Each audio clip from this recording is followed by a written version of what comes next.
So, folks, we have to talk about Hasan Piker.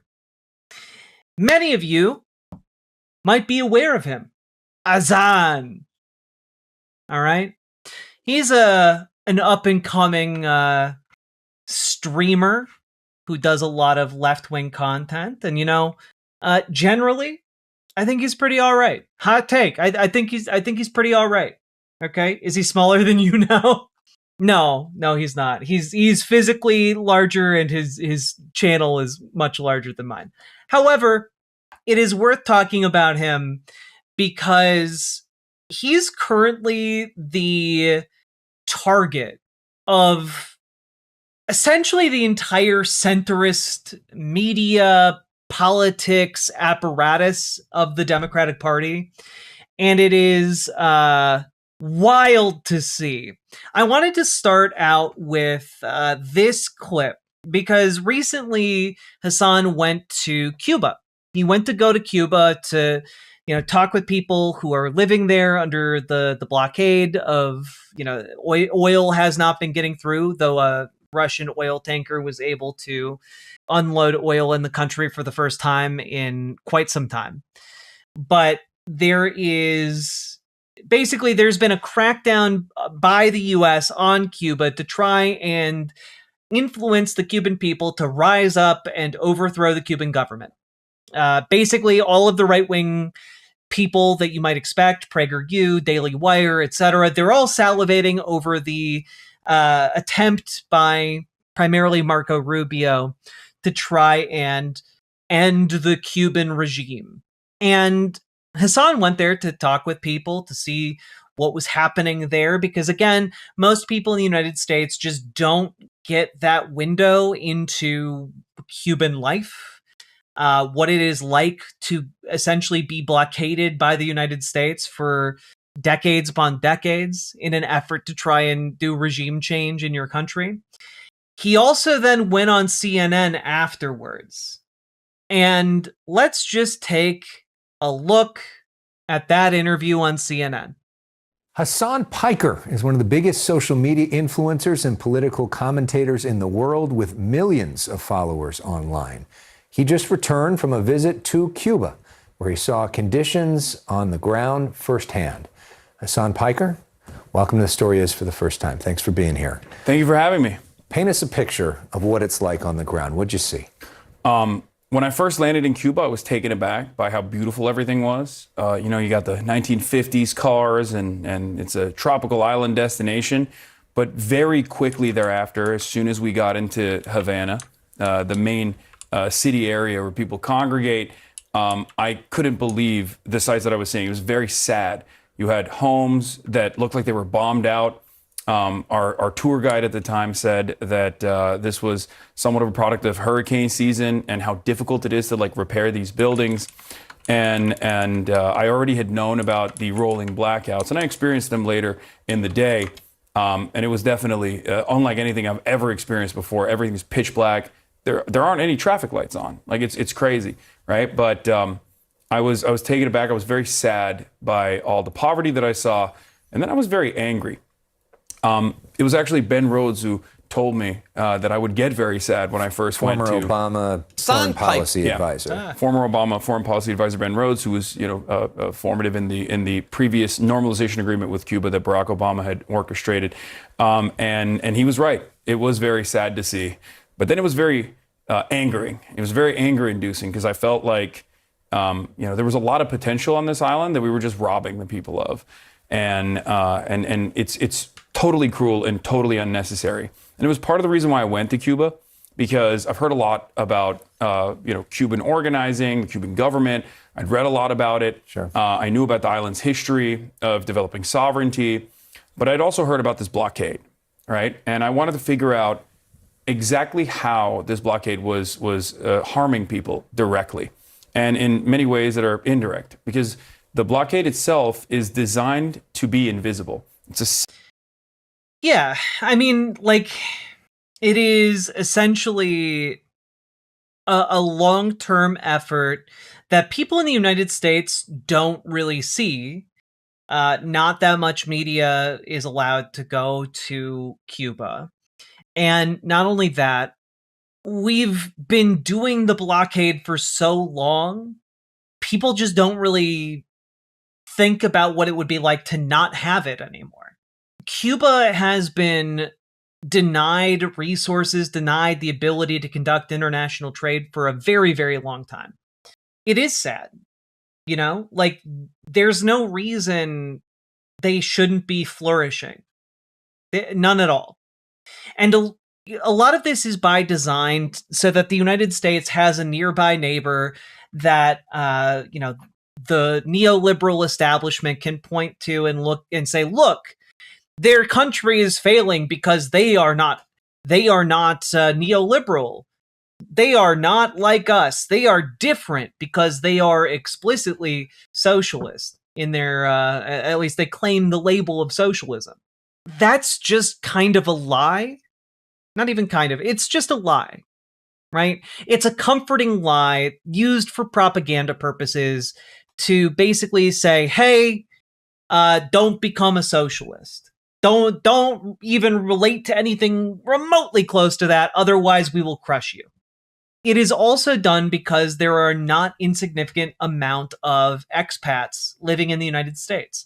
People whose families fled Cuba after, the revolution. And it's worth understanding the fact that the Batista regime prior to the revolution, like we're talking like slave plantations. We're talking like the people who tended to need to flee were either fleeing because they were owners of these plantations or because they're trying to escape the colossal amount of poverty that is present in Cuba after, decades of blockades. It's it is sad. He's right. System of sanctions is this like bureaucratic nightmare that basically renders it impossible for the island to do regular commerce. Oh yeah, no, Amber Brains. Owen Jones was extraordinarily on point in his critique of the Biden administration. One of the worst things that Biden did was essentially his adherence to very outdated geopolitical relationships. And so the idea that like Biden was going to, go back to Obama era policies of openness and trade with Cuba, they just never materialized. And it's the same kind of dogged loyalty to these outdated geopolitical norms that led Biden to perpetuate the Gaza genocide. It is very connected, right? Just like any other country. Banks can't take out loans from any other banks.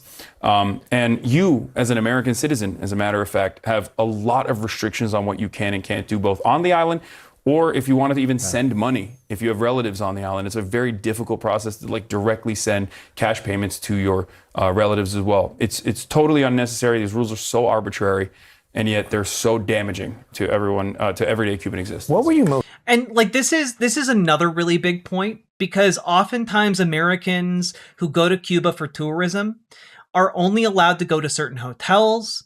They are only allowed to go certain places on the island, and also like you're watched.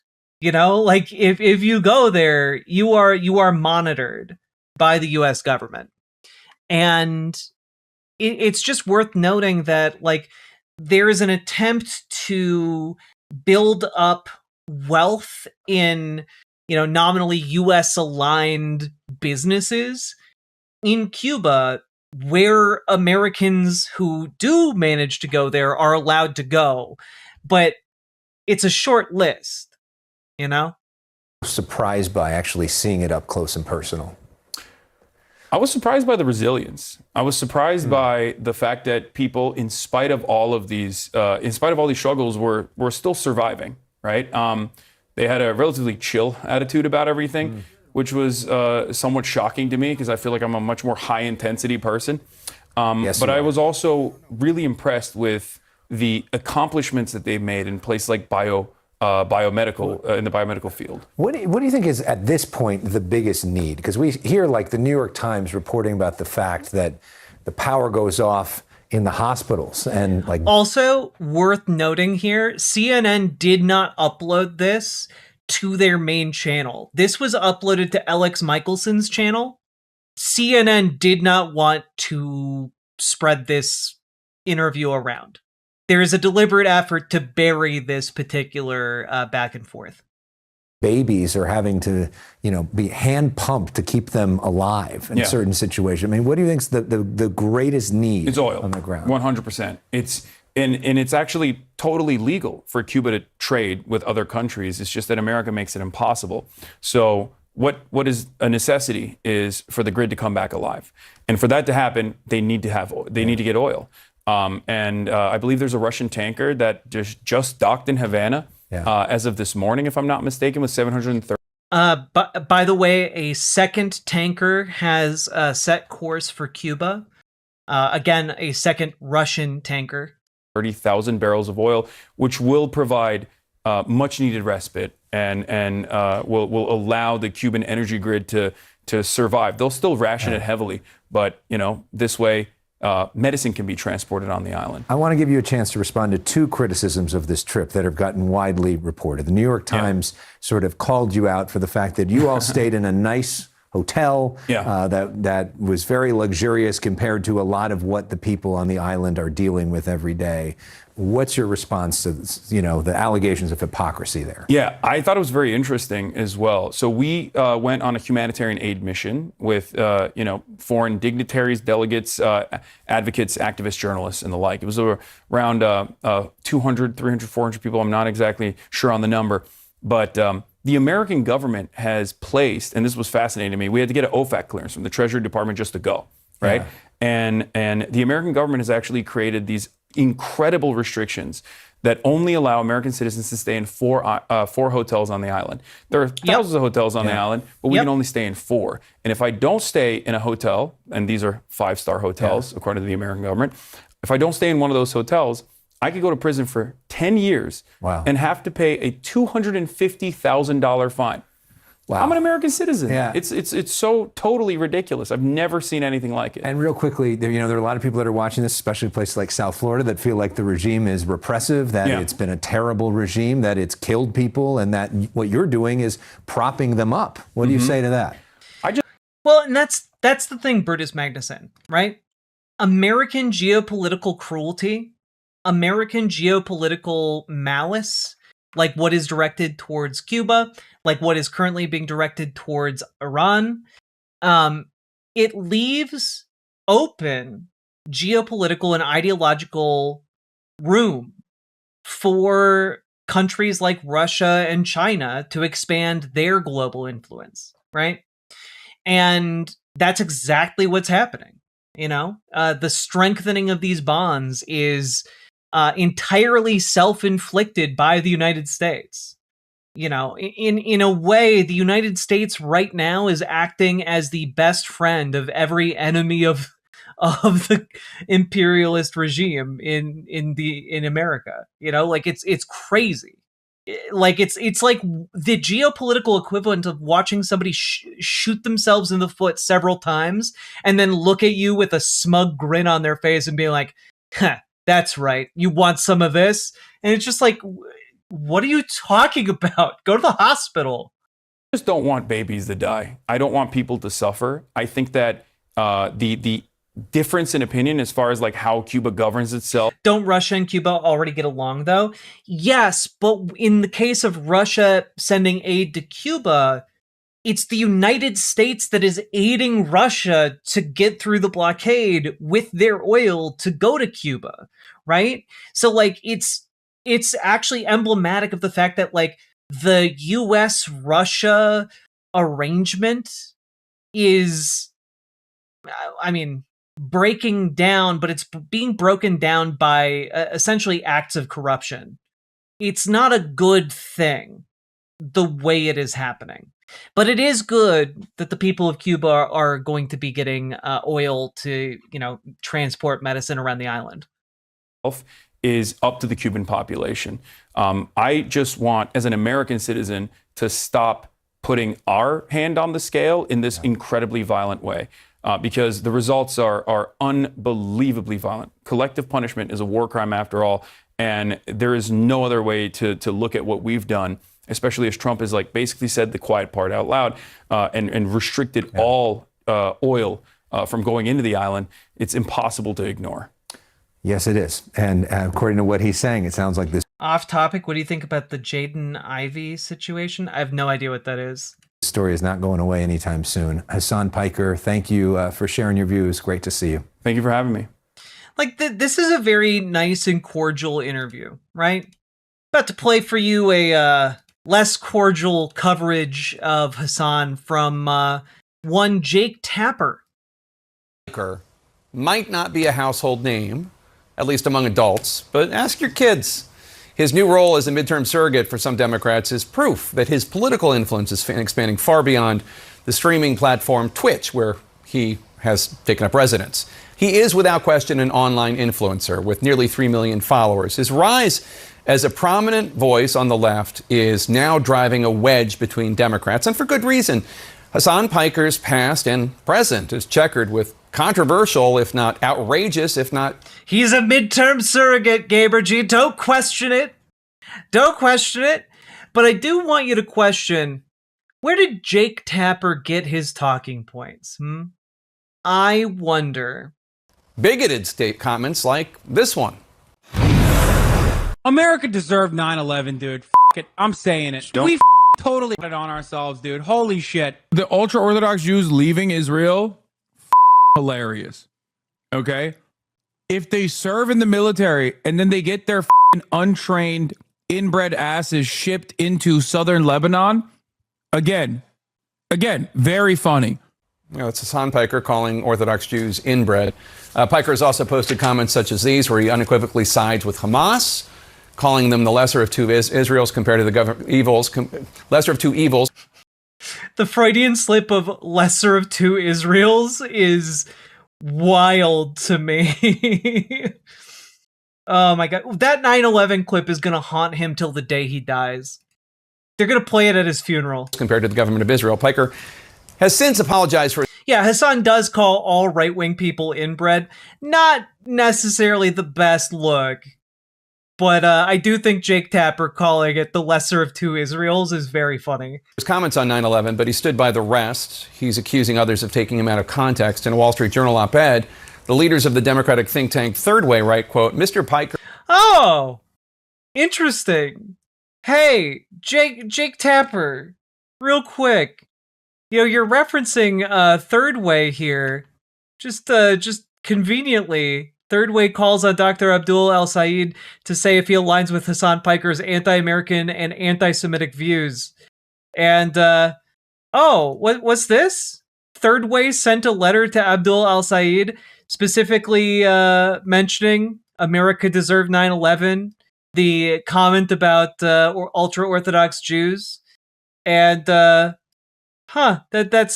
very interesting. A comment about being aligned with Hamas, as Jake Tapper put it. Very interesting that 3 of the talking points that Jake Tapper brings up are directly from Third Way. That's so interesting to me. Jaden Ivey situation needs to be covered. Yes. He got released by his NBA team because of homophobic remarks, and evangelicals immediately had his back. I mean, what's to cover there? Like, a homophobe got fired, and then evangelicals loved the homophobia. I'm also just not a sports person, so I don't understand sports very much. I'm not invested. I'll look into it though. I'll see if there's more to it than that. But thank you for the $5 super chat, and thank you for bringing it to my attention and explaining what it is. Piker is anti-American, anti-women, anti-Western, and anti-Semitic. No Democrat should engage with him. All should seek to push him to the fringe where he belongs, unquote. Hasan Piker just recently become an issue in Michigan. It's home to a competitive 3-way Democratic primary for governor. Dr. Abdul El-Sayed, one of the 3 candidates and a former CNN commentator, announced that Piker will join him for 2 rallies in April. His opponents quickly seized on that, slamming the decision as unacceptable, calling Piker not somebody that you should be campaigning with at a moment when there's clearly a lot of pain and trauma across our state. Ardonio Jake Tapper said to talk to your kids about this terrible guy making a 9/11 joke, but if you ask a teenager, they'll make 9/11 jokes. Yeah, like this does feel a little bit like old man yells at cloud, kind of, because like the kids that weren't alive when 9/11 happened, they've grown up making 9/11 jokes. You know? Like, it's not surprising younger people are ready to do that. But also Jake Tapper's audience isn't young people, right? Jake Tapper's audience is pearl clutching, almost elderly people, right? I'm confused who this is for, but satanic panic, but politics. I mean, what it's for is to scare like your mom, your boomer mom and dad. That's what it is. It's to scare more likely groups of voters. Your boomer mom and dad aren't going to watch Hassan and think it's great. You know, like he's just not their cup of tea, and he never would be. But Jake Tapper and Third Way are relying on that kind of just not cup of tea mentality to like fuel voters to be like, ah, yes, you are anti-Semitic because I saw a clip of you on Jake Tapper. He wasn't making a joke. He was talking about blowback. He's talking about blowback in a way that is obviously like a joke. Like it can be both. It can be both like hyperbole and also explaining the dynamic of blowback. I mean, the dog thing, I don't think he's shocking his dog. I've seen people get into this. I looked into it. I just don't think he's shocking his dog. I don't think he has a secret shock collar on his dog. I'm allowed to not like a commentator. You are. And I'm allowed to disagree. That's fine. They always cut off the quote. Well, yeah, of course. They don't want to play anything that's going to make him seem reasonable in a hit piece. Sullivan caught up with Piker over the weekend at a No Kings rally in New York and asked how he fits into the Democratic Party's future. You have become an issue within the Democratic Party yourself. Tell us about that. I don't think I'm necessarily an issue within the Democratic Party as much as I am an issue for a lot of consultants. I don't want Okay, real talk though, this jacket is cool as fuck. Fascism to win in this country. I don't want Republicans to win in this country. We can argue on the methods. Maybe you think that my worldview and my values and the policies that I want politicians to represent might be different than yours. But at the end of the day, I think we have the same goals. I should note, I misspoke. It's a Michigan Senate primary, not governor primary. Jonah Platt is with us. He's the host of Being Jewish with Jonah Platt podcast. Peter Hamby is the founding partner of Puck News. And Peter, look, obviously he has said a lot of things that a lot of people find outrageous, and he called one Jew a Zionist pig dog. He has called Hamas the Palestinian resistance. He has justified October 7th. I mean, Hamas is literally a Palestinian resistance organization against the occupation of Palestine. That's literally a descriptor of what it is. And on and on and on. What does his influence tell you about where the Democratic Party stands today? And I guess, is it despite those comments or because of those comments? I think it's despite those comments a little bit. I mean, back to your first question, what it says. Also, like, far left political streamer drives wedge into Democratic Party. No, actually, it's Third Way trying to make him a wedge. There's a very key difference. There is a difference between someone being a wedge and like purposefully being like a divisive, presence entity, and a political advocacy organization writing briefs about how awful you are in order to fashion you into a political wedge. Very different, very key distinction. What drove a wedge was Biden supplying a genocide. Exactly, Dragonfly. Like, if you're going to look for anyone who's the driving force behind a wedge, it's fucking Joe Biden and everyone who sat around saying like, oh no, it's not a genocide. They're not doing a genocide. just let it keep going for a few more months. It'll be done. And then it cost Kamala Harris the election. We have the data on like to what degree the genocide drove voters away from voting for Kamala, and it was quite a bit. Like, the wedge has been in the Democratic Party for years now. About the party, I think Dr. Abdul El-Sayed is looking for a lane in a three-way primary. He is slightly behind in the polling, and like a lot of Democrats and a lot of progressives, after the 2024 election, wants to connect with young people, connect with young men, go into the manosphere, go into the podcast space. It just so happens that Hasan Piker is aligned with a lot of Dr. Abdul El-Sayed's views on healthcare, on taxing the rich and billionaires, etc. He is a Bernie, AOC, Zoran guy. But with that, he has a long reputation of saying all of the things you just played here. I was just talking to you before the segment. I mean, I think it is a risk for Abdul El-Sayed to have him come into the state. It's an obvious risk, but he is grasping for votes in a crowded three-way primary in a state, Michigan, which you remember from 2024, both in the primary, the Democratic primary and the general election, has a lot of Arab and Muslim voters outside of Detroit and Dearborn. I mean, he is associating Hassan with the manosphere and the far left. But also, for somebody who is, a relative, like, centrist guy, Hassan does feel far left to people in the center, right? Or who conceive of themselves in the center. And in the American context, right? But also, this is ostensibly, like, Hassan is ostensibly the closest you're going to get to what Democrats have been, like, just yapping for so long, the leftist Joe Rogan. It's just that, again, as I've talked about before, if the left ever got its Joe Rogan, Democrats would hate him. Rather, establishment Democrats would hate him, right?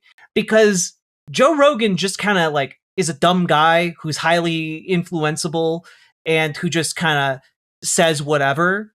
And so for Republicans, that's great because you just put a Republican on Joe Rogan and like he'll nod along and like legitimize Republican talking points because they just seem right to him, He's not someone that the Democratic Party can easily control because what they want when they say we want a leftist Joe Rogan isn't like, oh, a big buff guy who has a large following, who resonates with like, working class folks and can like mobilize people to take political action. What they mean is someone that the DNC can control. They want someone that they can get to nod along thoughtlessly to their ideas. And that is not something that is easy to come by when it comes to popular people on the left.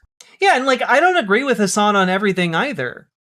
With Otro, you disagree with him on his foreign policy views. I also happen to disagree with him on some of his foreign policy views. But like that being said, he's not the devil. Dicks. Wide. Pride. Spin dicks. Wide. Bi. Spin dicks. Wide. Pan. Spin dicks. Matt Yahoo, thank you for gifting Forlorn79 a sub. Wide. Very kind of you. In Dearborn Heights, and Democrats have been... Wait, that's just it, Jack. Hassan is openly friendly with DSA and their work, including DSA's endorsing of socialist insurgent campaigns to the Democratic Party. Exactly. Like, they can't control him, and that's why they're doing hit pieces about him. Like, there's a reason why CNN is doing a hit piece on Hassan and not someone like Brian Tyler Cohen. It's just different. They want organic, but they cannot control organic, and it's a big problem for them. Suffering there, and I think he's trying to grab onto them. He's doing rallies at Michigan State, so he's trying to go after young people. But one thing I do want to point out, Jake, that you said in the intro, that he's not a household name, the Speaking with American Men project, which was launched to study young men by Democrats after 2024, pulled Hasan Piker's name among young men. He's not well known at all. About half of young people don't know who he is. Ironically, what this segment is going to do and what CNN and Jake Tapper's hate boner for Hasan is going to do is make so many more people aware of who Hasan is and and they're going to go check him out and find out what his actual positions are. And they're going to lose even more faith in mainstream media. Like it's like, I mean, I guess if you wanted to facilitate an exit of people, in the CNN audience, I guess. And then his favorable rating, he's negative 9%. He's underwater with faves. Only 20% of young men have a favorable opinion of Hasan Piker. And that's sort of why I say, is it worth the gamble to do this? Interesting. And Joni, in that Wall Street Journal op-ed that I talked about, the think tank Third Way, they wrote, "We're all for a big tent, but the Democratic Party needs to draw a line in the sand. Hasan Piker and his fellow Jew haters belong on the other side." Donny O'Sullivan, Piker. Again, you have to ask yourself, why is Jake Tapper doing a segment where he repeatedly draws upon a centrist think tank that has, by the way, explicitly endorsed things like throwing trans rights and trans people under the bus in favor of, in the name of political expediency? They like centrist outfit, the Third Way is effectively out there being like, yeah, it's fine to do homophobia, just, as long as you win your elections. As a Jewish guy, people like these two make my blood boil. They're putting our community in danger because they can't process their parents' and grandparents' trauma and need their blankie, ethno-state. The fact that in this case the blankie is an ethno-state is genuinely insane. No group needs an ethno-state, because the only way you create an ethno-state is through acts of unimaginably cruel and evil violence. There is no ethical ethno-state. To respond to critics who call him anti-Semitic, he quoted a few things that Piker had said, especially a Zionist dog or Zionist pig, or I think the actual quote was Zionist pig dog, whatever that means. Here is Piker's response. Whatever that means, it's not a confusing thing to say. The Zionist settler colonial project is bad. The same way like American settler colonialism that perpetrated a massive genocide across the entirety of the Americas, including, I might add, within relatively recent memory, and ongoing in like the American territories where people have, different rights depending on which territory they happen to have been born into. Like, it's not good. Settler colonialism is bad. It robs people of their rights. It robs people of their dignity. And it is bad when it happens here in America. It is bad when it happens in other countries. And it's bad when it happens in Israel. The fact that, like, there are some people who have talked about Zionism and used it effectively as a way to, I guess, paper over an apartheid state. Like, I mean, my God, Israel the Knesset in Israel just voted to have a law where any Palestinian convicted of terrorism will be hung or hanged. I always get those two mixed up. But if Israelis are convicted of terrorism, non-Palestinian Israelis, there is not a mandatory death penalty. And in response to that, Itamar Ben-Gvir, a member of like the highest governing body, member of the cabinet, member of the War Council, celebrated. And Itamar Ben-Gvir is a convicted terrorist. I don't know, that's bad.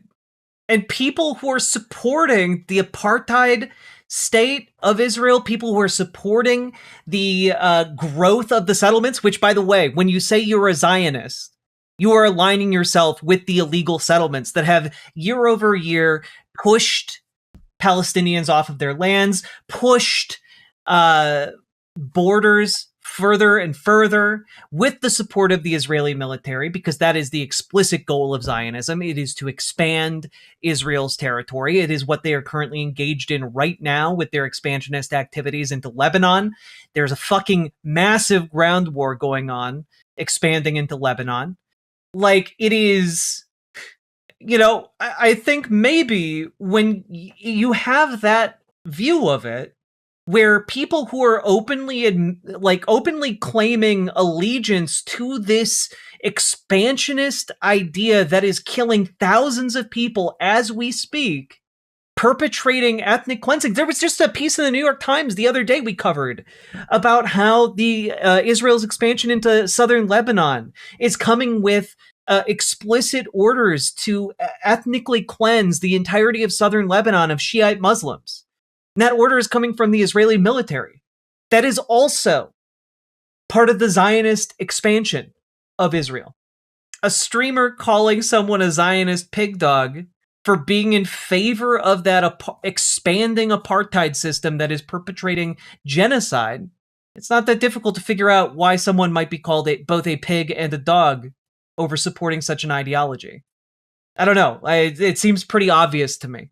I've spent my entire professional media career and far beyond that combating anti-Semitism. I've been like a CNN crew just the other day got assaulted by the Israeli military for covering settler colonial violence against Palestinians. It's on camera, happening in the West Bank. Swatted by neo-Nazis for my consistent advocacy against anti-Semitism. I just also happen to be an avowed anti-Zionist. I believe Zionism is a very racist ideology. It's an ethno-religious supremacist ideology, and it's the underpinning ideology that has caused the genocide of Palestinians in the hands of Israel and also the United States of America. Jonah. Yeah, I mean, Jake Tapper is trying to smear Hasan as a anti-Semite. That is the goal of this segment. There's a lot to unpack there. What's your response? Yeah, I mean, what Piker does that a lot of people of his ilk do is they try to inoculate themselves against claims of Jew hatred by pointing it out in places that aren't them. He's been very clear pointing things out on the right. Oh, that's anti-Semitism. These are the tropes they use. And then he'll use the exact same tropes and just sub-Jew for Israel, which is the place where all Jews collectively have a connection to, and is the homeland where more than 50% of Jews on planet Earth. Okay, but you're the one making the connection here. The idea that, like, well, all Jews have a connection there, like, that doesn't justify the apartheid state. That doesn't justify the actions of the state of Israel. Like, at a certain point, we need to be able to criticize the actions of a state and recognize there's a difference between that state and the people it is claiming to be creating an ethno-state for. This would, like, just as a thought experiment, as an example, right? Say a new country rises out of the Pacific Ocean and white nationalists claim it and they create a white ethno-state over there, okay? And, like, that doesn't mean that all white people have a connection to that place. You know, well, let's say it's even the mythical Atlantis that Plato wrote about. It's always been a homeland for white people. Like, that doesn't make it a place we're all intrinsically connected to. It doesn't mean that if you criticize the governance of Atlantis, that in fact, oh, well, you just hate white people. That's not what that means. This argument is so dog shit, and I see it all the time. Live. So it's not, he would never say Jews control the media, but Israel controls the media. I don't think Hasan has ever said that. Even if you wanted to be incredibly uncharitable, Hasan has never said that. Or even implied it. And, you know, the Jews didn't pull us into the war with Iran and control the American government, but Israel does. And so he's able. Hasan has actually said explicitly the opposite. I know this because I've watched some Hasan clips of him saying the opposite. Consistently, his position on Israel throughout the entirety of the Biden administration was essentially that Biden could end the genocide in Gaza at any time by simply calling Israel and exerting U.S.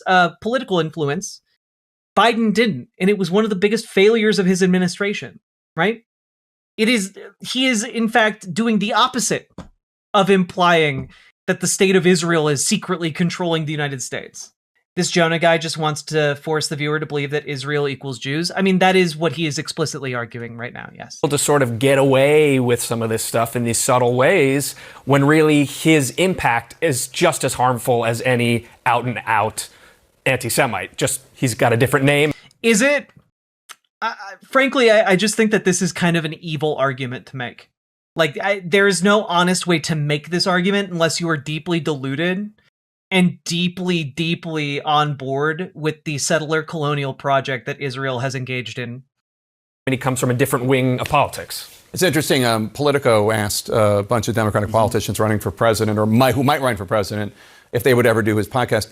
And the only two Jews thinking about possibly running for president, Rahm Emanuel and Josh Shapiro, both suggested that they might be willing to. I think this gets to something important with this debate in Michigan. It's different to go onto his podcast and joust over ideas. I think seeing Josh Shapiro and Hasan Piker on his Twitch stream would be fascinating. I think Josh Shapiro is smart and they would have a spirited debate, as we say in politics. The difference is going out to campaign with somebody and the candidate, it's implicitly endorsing his views or suggesting, why don't you come to Michigan and campaign with me? That's the difference. I think candidates should be able to go on to podcasts with people who disagree with them.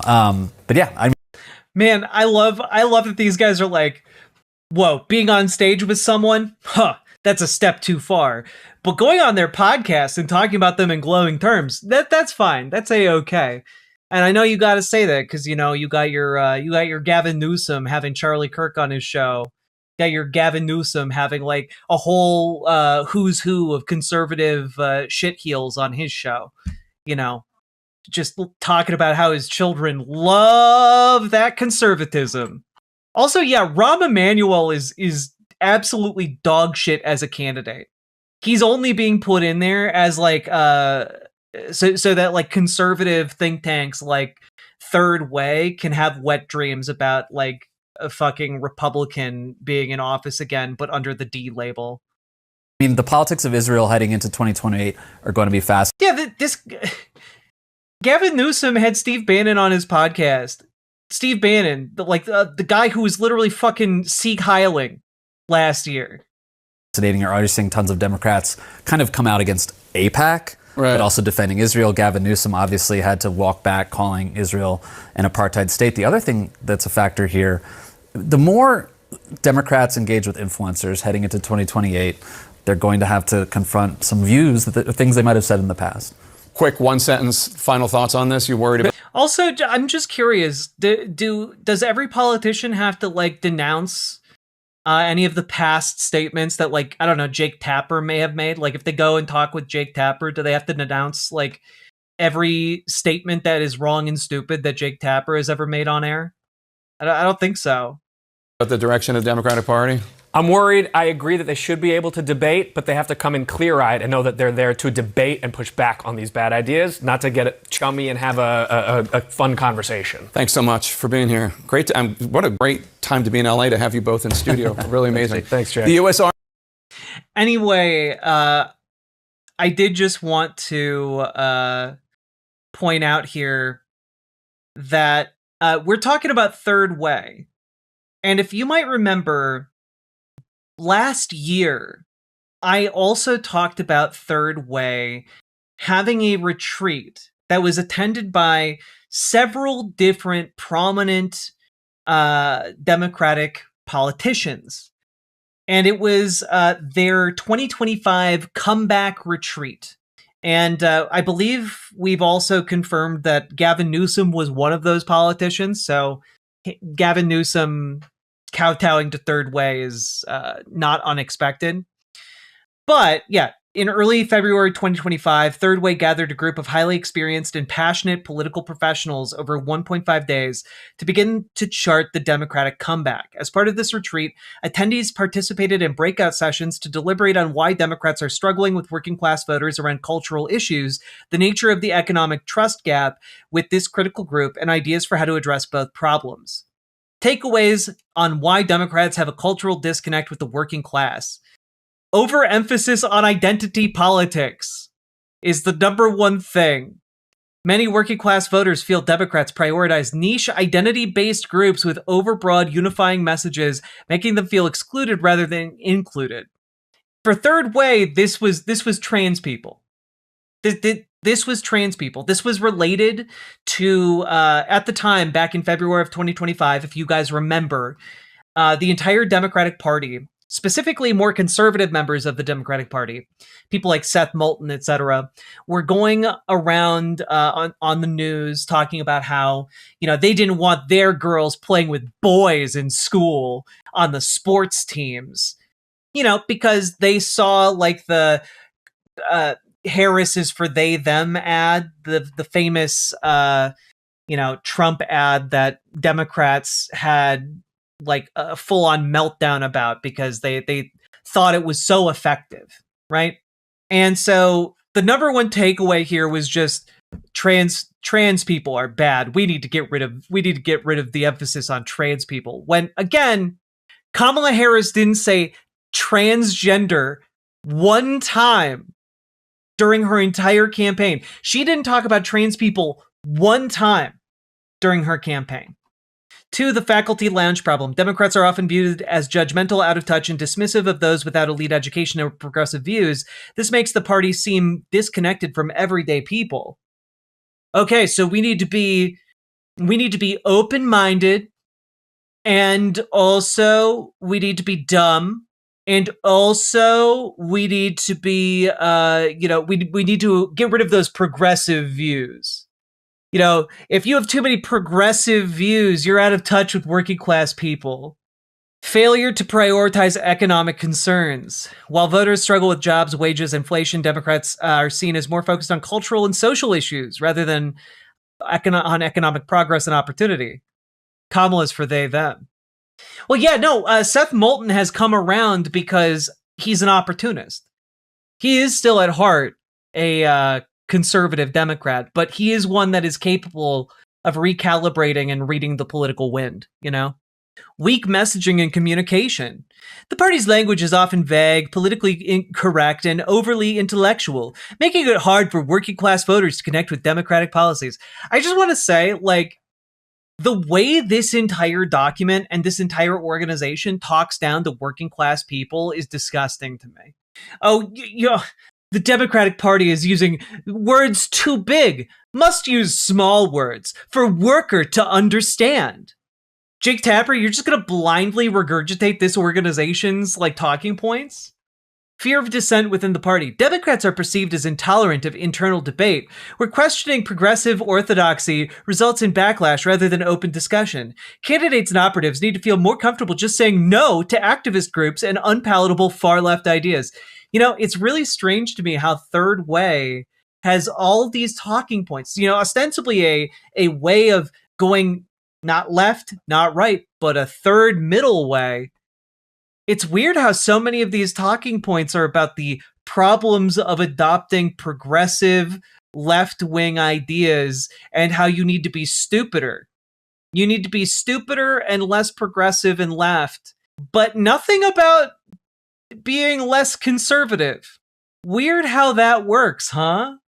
Jack, why do big word when small word better? I mean, it's genuinely the Kevin bit from The Office. Yeah, also, holy shit, the idea that, Democrats are afraid to debate progressives in the party. Are you kidding me? The Democratic Party works overdrive to suppress any kind of progressive sentiment, let alone socialist or leftist sentiment in the party. Attachment to unpopular institutions. Democrats are seen as defending elite institutions, academia, media, and government bureaucracy, while being critical of institutions working class people value, like churches, small businesses, and police. Man, the idea that working class people want don't want their kids to go to college or don't value the media, what are you talking about? Are you kidding me? This is if you took the biggest fucking stereotypes and tried to make policy around it. Allowing the far left to define the party. Look, as somebody who is a socialist, I wish that the far left defined what the Democratic Party was. If I could define what the Democratic Party is, groups like Third Way would not be able to function. They would be seen as pariahs. I've been really interested in the history of the Jewish labor bund. It's anti-Zionism and the Yiddish language, music lately, especially in light of the continued conflation of Jews and Zionism. Yeah, I don't know much about the Labor Bund, but I have been seeing it pop up more and more, so I'll have to look into that too. PC Schwartz, thank you for the $5 dono. Very much appreciated. And I also just have to say, like, the Democratic Party is too reactionary rather than provocative.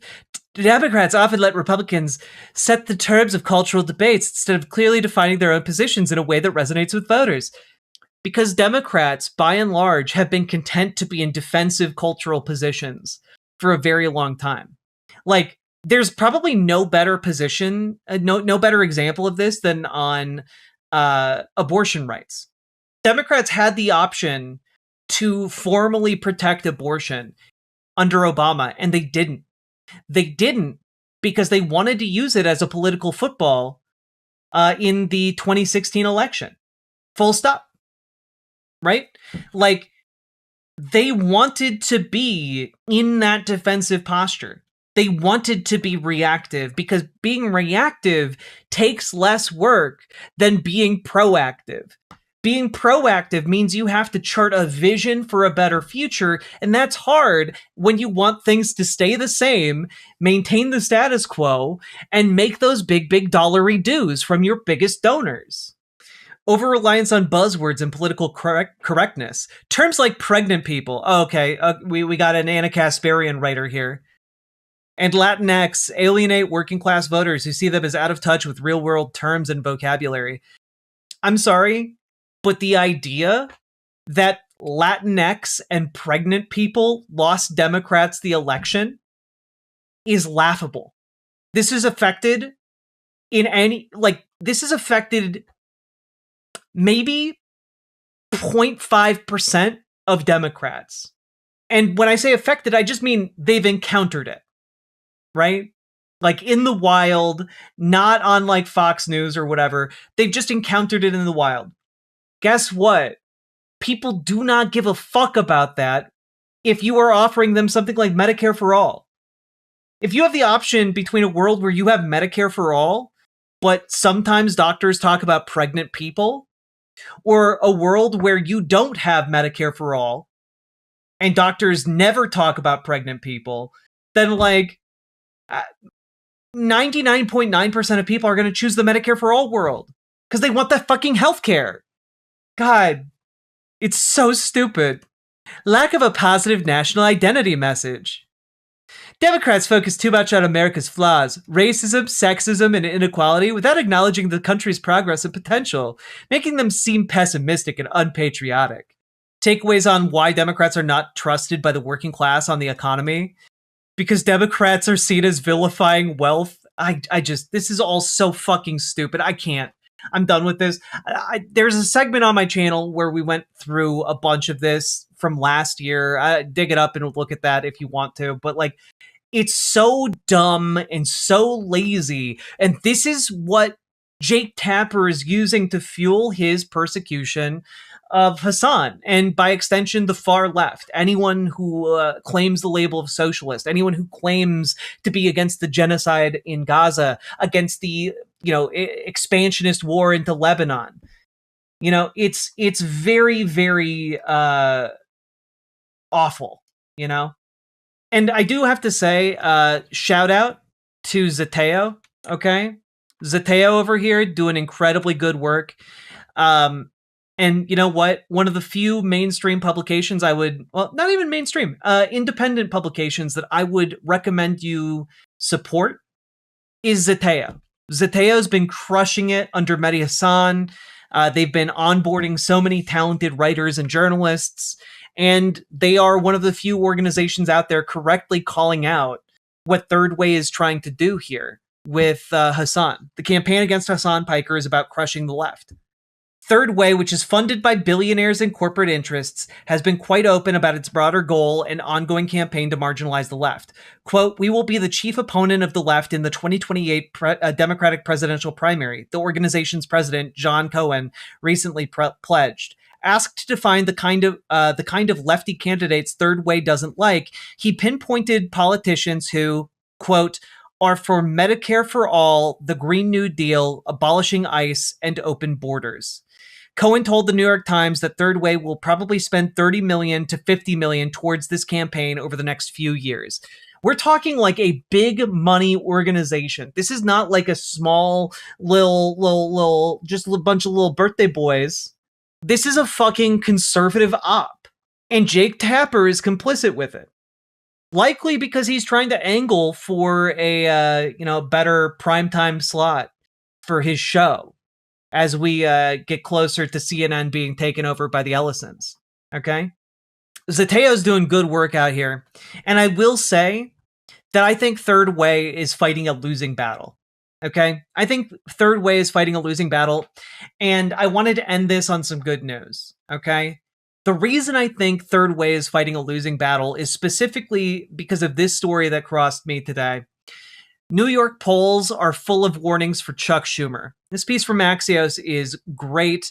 Unfortunately, I can't show you the full thing here, but long story short, Chuck Schumer has gone from around 53 or 56% support in his district to around 40% support.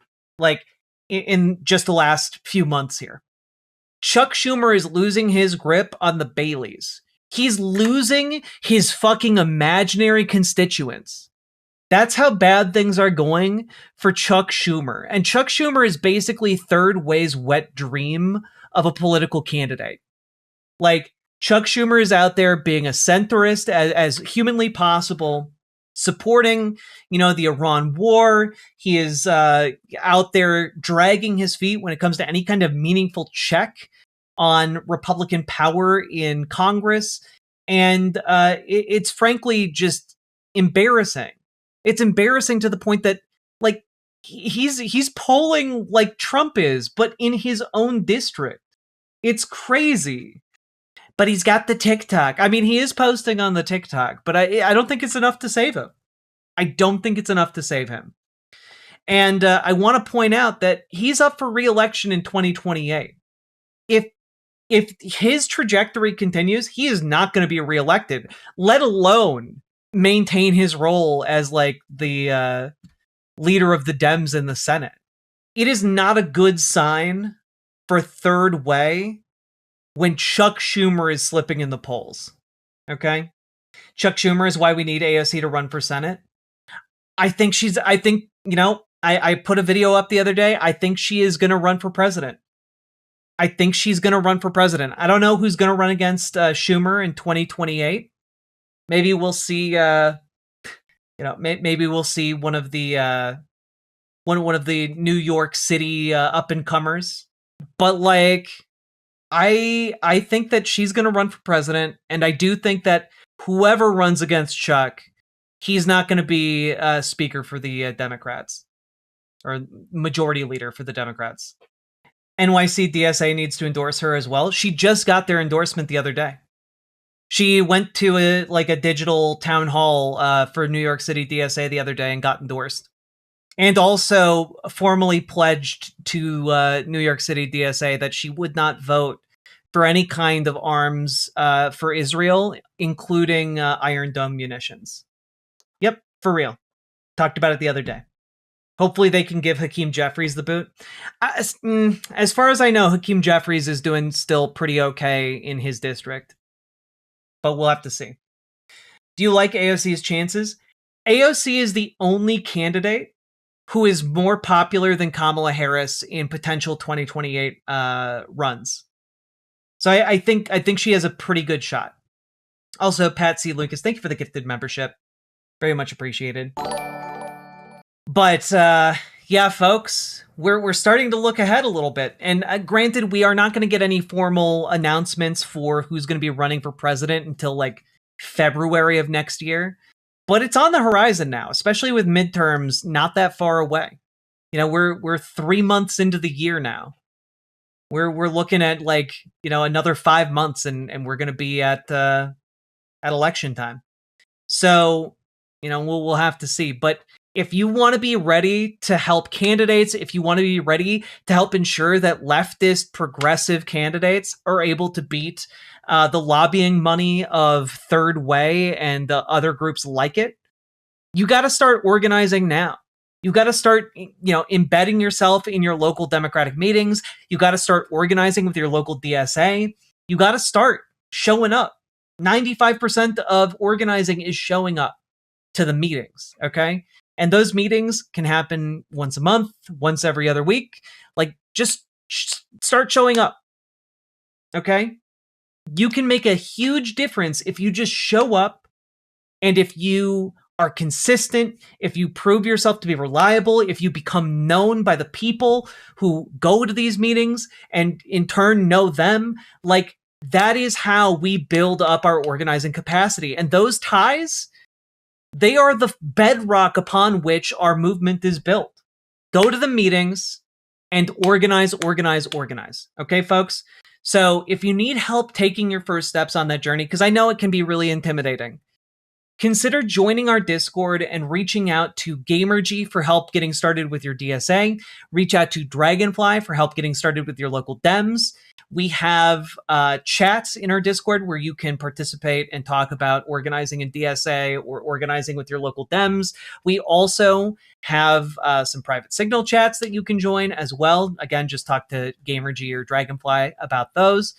And also, folks, if you don't want to join Discord for whatever reason, you can head over to riverboat.gg and talk with them over there. So please, we want to help you get involved, all right? We want to help you start showing up. So all that being said, if you got anything out of this, hit the like button, hit the subscribe button, leave a comment. Comments longer than 8 words really help in the algorithm. And also, folks, check out ImagenaOlivia.com, gender euphoric lingerie designed from the ground up for trans femmes. Also tested with cis men, cis women, non-binary folks. It is comfortable, non-tucking lingerie. And it's also elegant, sexy. And you know what? It will fit. So check it out. Also, we're getting closer and closer to having new styles, sizes, and colors. So please check it out. Link down in the description. Let's keep on going. Riverboat deck is coming to town. All the viewers gather round. Twitch and YouTube is where she streams. All that content is bursting the scenes. Politics, gaming, plenty more. Her sense of fashion you'll adore. So grab your stuff and hop aboard. We're going straight to Jack's Discord.